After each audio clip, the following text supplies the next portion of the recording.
Okay, good morning, everybody. Welcome to our Friday morning Perk meeting. Today is Friday, the 16th of April. We are more than halfway through the month. Al, let's get the meeting started. Okay, everybody relax, have your coffee. Okay, let's go. Excellent. Love when Al does that. And for Victoria, we used to meet at the All Seasons Diner in Eatontown, and Al was the host with the most, and he used to ring that bell, which meant the meeting is about to start. We all needed to take our seats and quiet down. So it works here too. It's nice to still hear that bell ringing. So today we have our guests. Oh, first I want to thank Center State Healthcare System for being today's sponsor. And anybody can actually, if you want to be a sponsor of a meeting or a perk, just let us know and we'll get your logo up there too. We'll have it there by itself. Today's guest speaker is Tom Paolella. He is his business is Car Concierge Plus, and he has some exciting things to tell us about avoiding the pitfalls of car buying. That's something that every single person needs to know about, don't you think? Go ahead, Tom. Hi guys, thanks for having me. I'm a newer member. I'm only probably about a month or two old, but I'm gonna share my screen if everybody can see it. Looks good. All right, so I'm gonna start it off with just a quick 1.5-minute video. I look a lot younger. It's from about 5 years ago, so no judgment there, but it just gives a quick intro before I start kind of what the business is and how it was founded and everything else. So I'm gonna play this. Yeah, why don't you go, okay, go ahead. You do, okay, there you go, good. Good? Yeah. Okay. I started Car Concierge Plus because I heard way too many harrowing stories from family, friends, and coworkers about just miserable car buying experiences, and it's not always at the hand of the dealerships. So I started this as a side business a few years ago, thinking it was just going to be a local tri-state area, New York, New Jersey thing, but it's really evolved to a full service car negotiating, car locating business. I'm now up to 29 different states and over 170 clients nationwide, and people hire me who don't want to be bothered with the hassle of the internet research and going to the dealership. I set up all the test drives. I negotiate the price. In fact, I guarantee that it's the lowest price, or I will give them their money back. What really sets me apart is that you're getting me. I have over 15 years negotiating cars for friends and family. I turn that love and passion of cars from a small child into now knowing how dealerships work inside and out. I have nationwide connection of dealerships all over the country in different states, all makes and models. I've had Porsche clients all the way down to a used Honda Civic for a high school student, and all of my clients pay the same rate. And the testimonials speak for themselves. I went to dealership, test drove a car that I wanted to see, and we walked right out. He dealt with all the negotiations, all that kind of nonsense that really I don't like doing. So he took all the work out of it, really. Use Tom.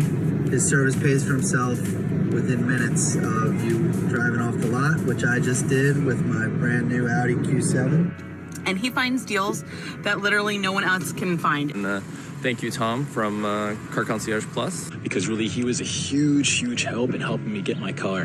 He's an amazing, amazing sales representative. So thanks, Tom. You're the best. Highly recommend.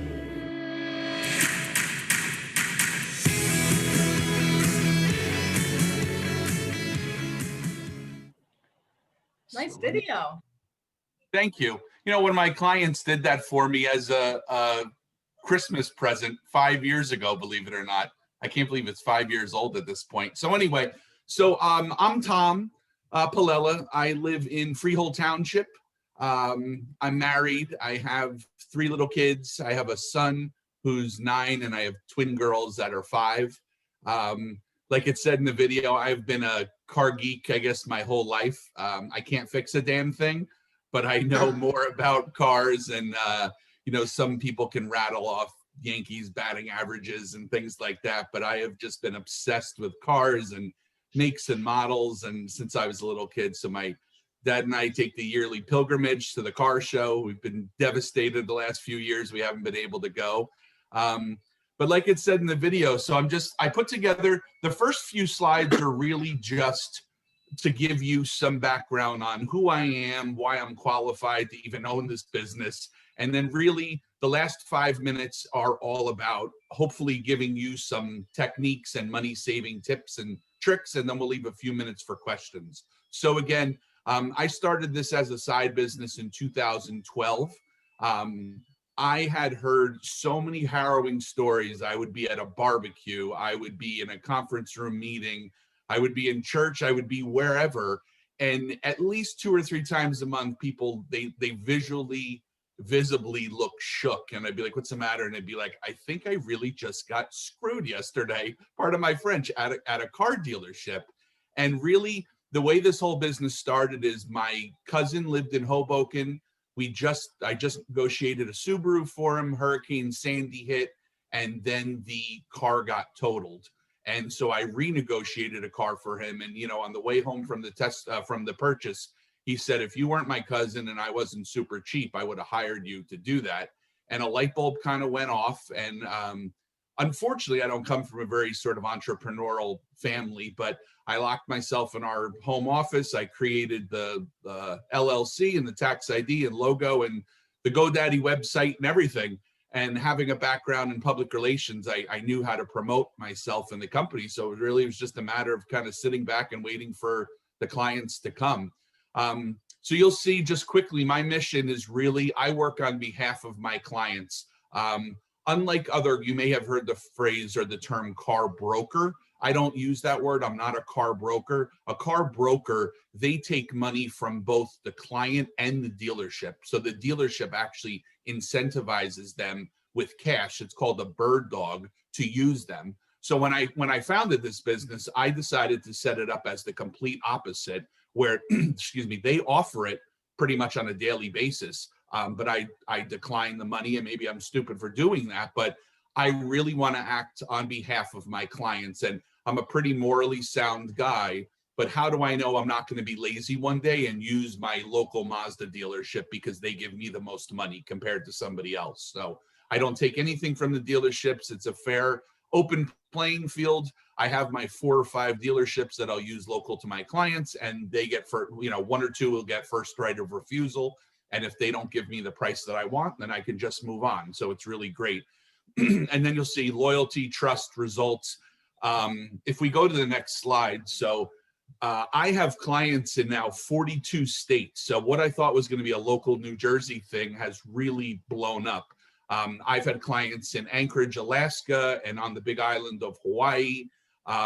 I have people hiring me from across the country that don't know me from a hole in the wall, and they're trusting this random Italian guy from New Jersey with their hard-earned money to get them a car. So if you look on Facebook, if you look on Google reviews, I can proudly say over 200 5-star reviews. Wow. I don't have a 4-star, I don't have a 3-star, I don't have a 1-star. I think there's 1 3-star review on Yelp, but I really truly pride myself in treating every single client like they're getting a Rolls Royce. And they can feel that from me. They can feel the passion that I'm giving them. And like I said, everybody now, especially, they work way too hard for their money to waste it on something, and you feel like you're not getting a good value.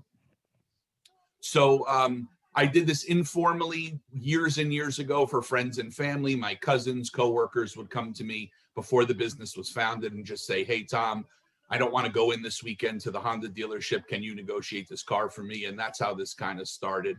A stat that I'm really proud of is that out of my 1,000+ clients, I have a repeat customer rate of 96%, which is pretty awesome. I track that really, and I'm really proud of that. Believe it or not, I have one family in Eatontown that has used me 13 times within the same household.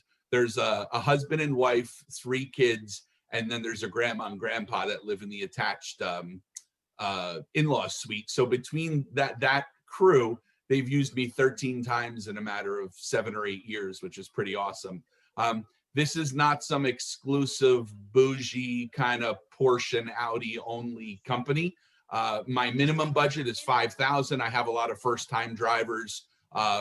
They'll be looking for a first-time car for their son or daughter for high school. So I work as low as $5,000, and then my most expensive car was in Greenwich, Connecticut. It was $500,000. So the range, but my sweet spot is Honda Accords, minivans, Civics, things like that. This isn't a kind of an elite only company. I didn't put the pricing in here, but I guess I should probably mention it. It's very simple. So new cars are a flat rate of $500.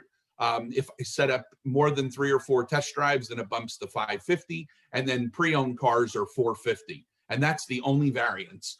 Whether you're getting a Porsche, Kia, a Honda, a Toyota, doesn't matter to me. It's really just my time. So I just priced it at a flat rate. My clients really like that because they know what they're getting ahead of time instead of it fluctuating at the end. Or some other people that have businesses similar, they'll take a percentage of the savings, and it just seemed way too muddled for me. So I do the flat rate approach, and my clients really, really like that. Thousands of dealers across the country. So if you have family members in Colorado or Florida or Texas, there's a good chance that I've worked with their local dealerships. And then that last number, it sounds pretty crazy, but it's true. So since 2012, I keep track of the savings on every deal, and I have over $4.5 million in savings for all my clients. So, Teresa, do you want me to stop for questions or go through it and wait till the end? Why not? You can keep going, and then we'll take the questions at the end. Okay, so that's enough about me. I didn't want this to sound like an infomercial. That's why I figured the video would kind of be a good getting to know me. But let's jump into when I looked back, and I've never actually done a presentation like this. So I really thought long and hard. If I had 7.5 minutes to convey to a group of folks, what could they really take away? Now, obviously, these are if you decide not to hire me. So obviously you can disregard all this if you do hire me. But if you decide not to hire me, these are just really the 5 biggest pitfalls of car buying that I see on a daily basis. Believe it or not, about 30% of my clients come from having a bad experience the day before. So I have clients all the time that'll say, "Hi, Tom, I found you online.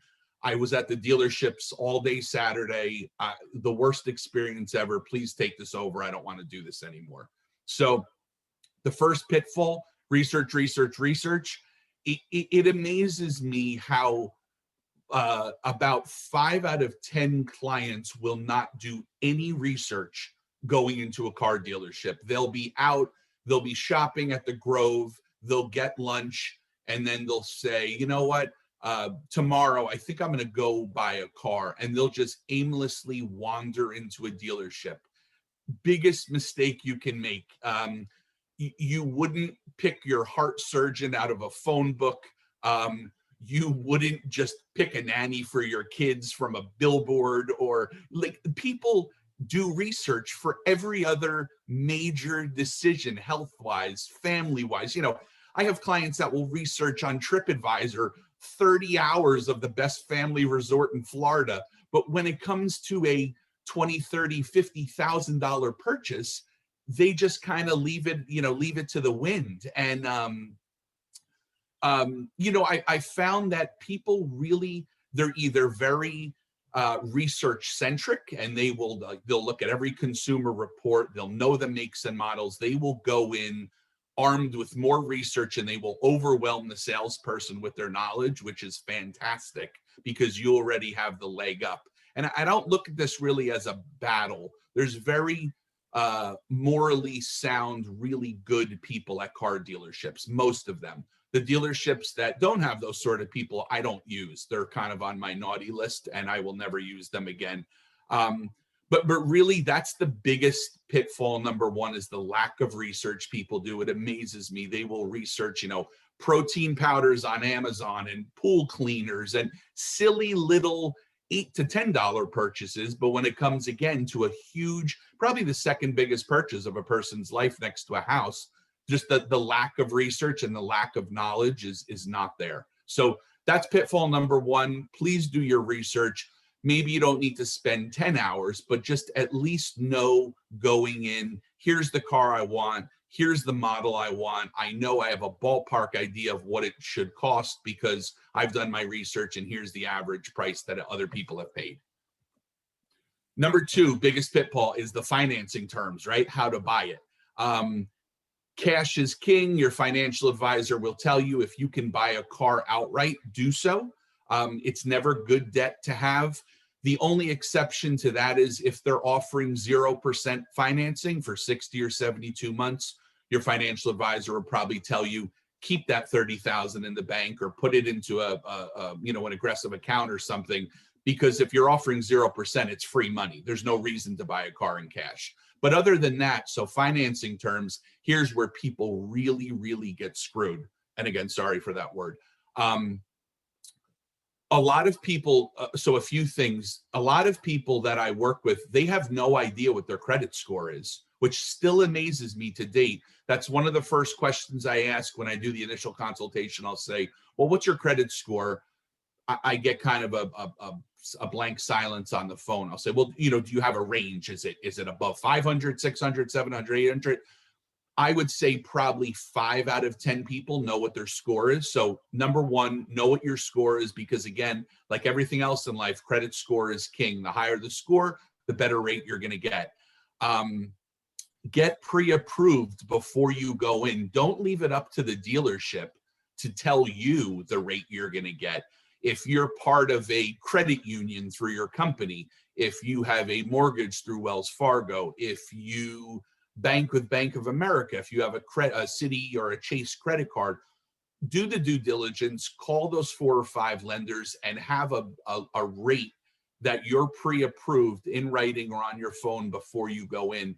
It puts you again in the position of power and in the driver's seat. So when they come back with a rate of congratulations, you're approved for 3.7. You can say, well, Chase Auto already approved me for 2.8. So either match it or I'm going with them.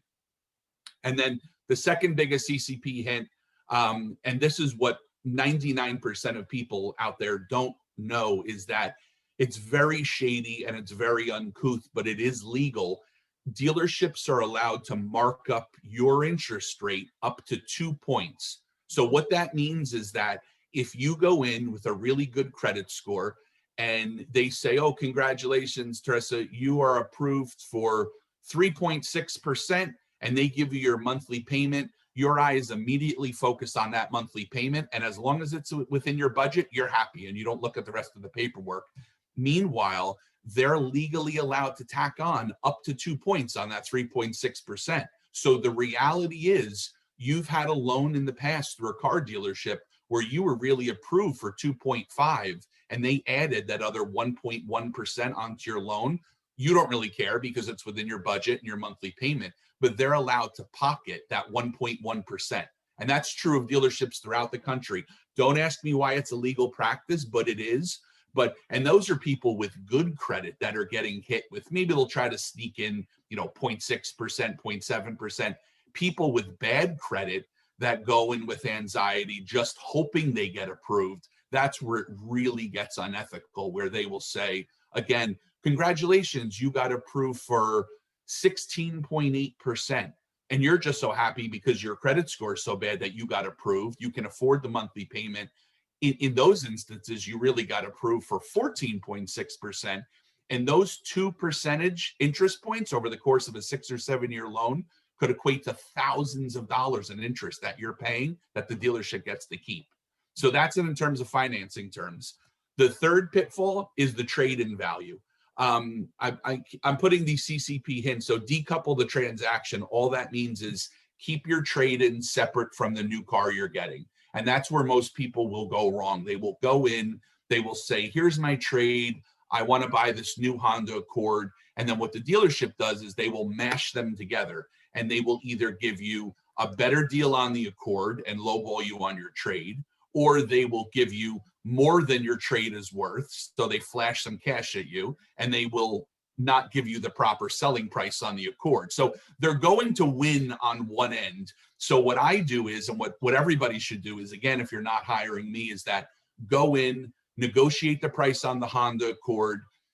2 minutes before you're about to sign the paperwork, oh, by the way, I have a trade that I want to trade in. They will hate you. They will give you that dirty look, but who cares? It's not friends. It's not family. This is money that is either in your bank account or their bank account. And the way I look at it, again, we all work way too hard to give these people a red cent that is not needed to give to them. So trade-in value, going back to my number one, research. You have, years ago before the internet, there was no research available. You had to flip through books and magazines and consumer reports and go to the library and get Car and Driver magazine to look up this stuff. I mean, a 10-minute Google search and you can get 5 different quotes on your car that's sitting in the driveway before you trade it in. So again, you'll know, just like your financing rate, at least a ballpark range of what your trade-in is worth. So again, being armed with that knowledge is really, really important. And again, the hint, decouple the transaction, negotiate your car at the last minute. Oh, by the way, I have a trade.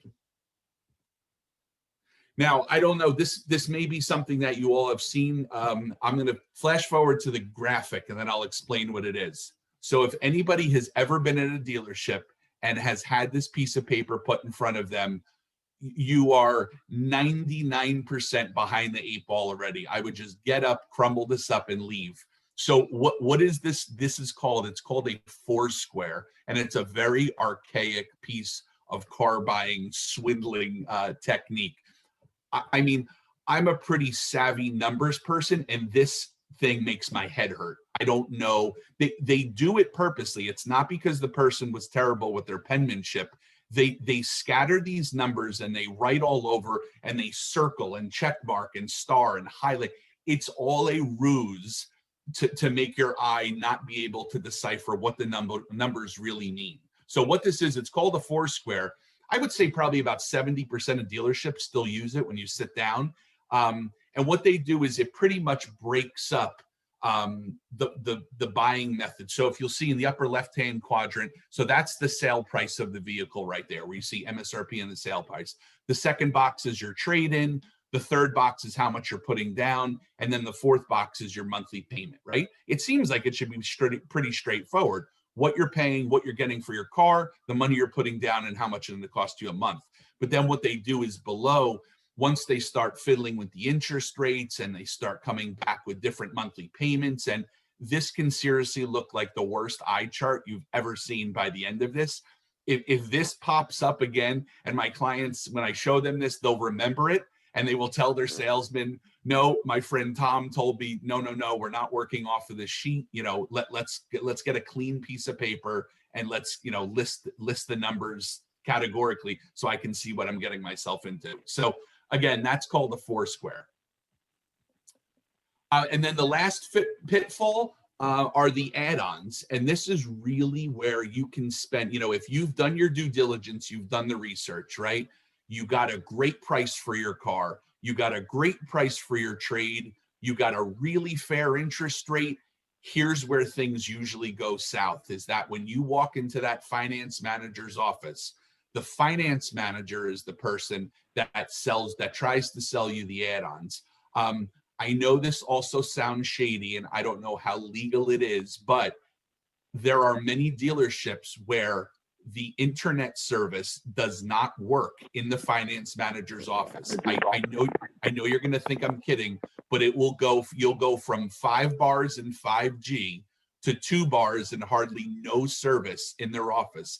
And it's done specifically to have poor coverage so you can't Google these things on the fly. And I know I'm making this seem like, oh, this is, they're the shadiest people in the world. I blanket canvas, statement. Most dealerships are not. The dealerships that I work with are very kind people. Schwartz Mazda, Tom's Ford, they've been there 80 plus years, multi-generational dealerships. They're good people. A lot of car dealerships are not good people, and they're going to take advantage of people who don't do their research. So when you go into the finance manager's office, they are going to try to sell you about 7 or 8 different things. Some of them are valid, some of them are not. Gap coverage, I won't go into it, but you can Google gap coverage. The quick hint is if you're buying a car outright or you're putting a lot of money down, you don't need gap coverage. They will make it seem like it's the end of the world and you're putting yourself in a huge financial risk. You can decline that.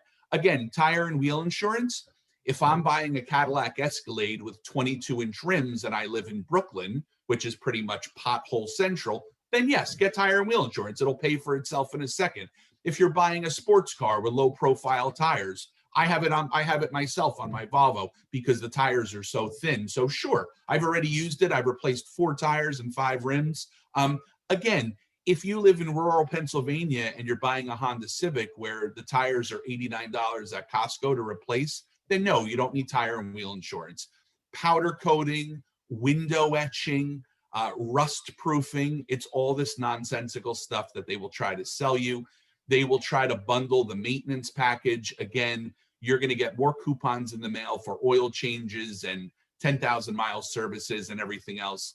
And then the prep fees. They will try to tell you that, oh, we engraved the window with, with a special etching. So if your car is stolen, some dealerships are even trying to still sell LoJack. I don't know if you all remember what LoJack was from like 15 years ago, where there's like a little box in the trunk in case the car is stolen. So they're going to try to sell you, and all of this stuff equals about $3,500 in stuff that you don't need. So there goes your mark. There goes your margin on your trade. There goes the margin on the awesome car you negotiated, the awesome interest rate. So very quickly, your great deal can become a really poor deal if you're not really aware of the add-ons. So I'm going to stop there. I know it's a lot of info. I am the sole owner of the company. Here's my email address. Here's my personal cell phone number. Facebook, Instagram, Twitter is really important for my business. So if you all wouldn't mind following and liking the pages, I would really appreciate it. But I'm going to stop. I know that was a bit of info, and I would love to answer any questions you have. Okay, I see Carrie raised her hand in the chat here. Carrie, are you there? Good morning. I don't have a question, but I'm like smiling through this whole thing because I just went through the buying process. And I'll tell you what, if I didn't have my husband, who's pretty savvy, I wouldn't say as savvy as you, but he literally had the salespeople like, okay, you know what you're doing. I sat there just staring out the window. I just want the car and go home. So again, if I didn't have my husband there, I'm like, I would definitely go to you, or I will recommend you if anybody does have problems. Great information, because I have been in there in the rooms, you know, when you're purchasing a car, buy this, do you want to add this? And I'm just sitting there going, can I just go home? You know, it's a whole day or days doing this. And, you know, I'm definitely happy with what I ended up with. I was at work when my husband was doing this, so I do not want to ever do that again. But it's a great concept, and good for you. You know, it's a. What kind of car did you get? I got the 2021 Kia Sorento. Oh, nice! It's awesome. It's beautiful. Oh my gosh, it's a wonderful car. It drives itself. You know, I've never had a car with all the bells and whistles, so it's a little nerve-wracking right now with everything blowing at me. But yeah, it's good for you. Yeah. Kia just came out with the best looking minivan that has ever hit the planet. It's called the Kia Carnival. Yeah. If anybody's in the market for a minivan, it looks like a Chevy Tahoe. It's gorgeous. Oh, that's nice. Yeah. But I'm glad you had a good experience. And just one other thing, you know, a lot of people will think, oh, this is sort of a gender biased company. All of your clients must be women. That's what I always get. Believe it or not, 75% of my clients are men. I have CFOs. I have Fortune 500 CEOs, very, very smart people who I use the word, they get car stupid, or they get so anxious. Like you said, they're like, I just want to get out of here. Let me sign whatever. One other benefit of my company is that all of the paperwork at the dealership is printed out and laid out ahead of time. So my clients on average are there about 65 minutes from start to finish. Sign, drive it, and they're out. It's definitely a time thing, especially for a CEO and whatnot. They want to worry about their business. Well, it's not even a CEO. What about for a you know, a single mom or 2 teachers who need? I mean, it's just on a beautiful day like this, who wants to sit inside of a glass bubble, you know, waiting for some schmuck to push papers in front of you? Exactly. Hey, Tom, And we try got to take advantage of you as well. we have a bunch more questions and we're short on time. We have Tom Principe and then Mark, and then I don't know if we're gonna have time for any of the questions. So Okay, I'll try and be quick. Tom, thanks. Great presentation. You highlighted one of the most painful experiences we all go through in our lifetime. Every time we go through it, I tell my wife that we got to get in here and get out. And we have never done it in like less than 2 hours. And it's the most frustrating experience ever. But I had two questions for you. Number one, how do you calculate the savings that you've saved your customers? You mean how did I get to that 4.5 million? Yes. Oh, I'm kind of a analytics geek. So I have a spreadsheet. I literally track every deal, every savings I've ever had, how much I save. So you look at what they would have bought it for versus what you got it for? How do you kind of? Correct. So I look at not only the sale price of the car, but for example, if they want an extended warranty, Okay. I'm usually able. So I just had someone this morning, they were offered $3,200 for the extended warranty. I got it for $2,650. So that's a huge amount of savings on top of what they paid me just to do the car. That's the other thing I forgot to mention. If you do decide to buy one of the good add-ons, right, like an extended warranty or a tire and wheel, I negotiate all the extras as well. Okay. And then the second question, when you said decouple the trade-in, could you also like just keep that completely separate where you get, you sell your existing car and then you go to the dealer and buy the new car? Is that better, or is it better to throw it in at the last minute when you're doing the new car? What I say is I use whoever gives me the best price. So Carvana is a really great, Carvana is very easy. You type in your info, they show up at your house with a flatbed, they hand you a check and they take your car. On average, but though if you sell your car privately, meaning you sell it to a person, you'll get about 38% more than a dealership will give you. Thank you. Thanks. It's great. Great presentation. Thank you. So Tom, let me ask you a question. We go through the whole transaction, or we find the car, negotiate the price, everything's good to go. When we go to the dealer, I mean, that's it. We give them a check, we get the title in the car, or is there any chance, and I'm assuming you're going to say no because of the dealers that you deal with, that they're still not going to try and beat us up for anything extra? You know what, if they do, Mark, I'm on call the entire time you're there. And this has happened, this has been a labor of love over now 9 years where I've whittled out those dealerships. I've been burned. I've had clients. I've lost money. I've lost clients' money. When I started, this was a learning process for everybody. If that ever happens, Mark, I tell you politely, please get up, take the paperwork, rip it up, and I will get you the same deal within 24 hours. These dealerships now, at first they thought I was out of my mind asking for this pricing.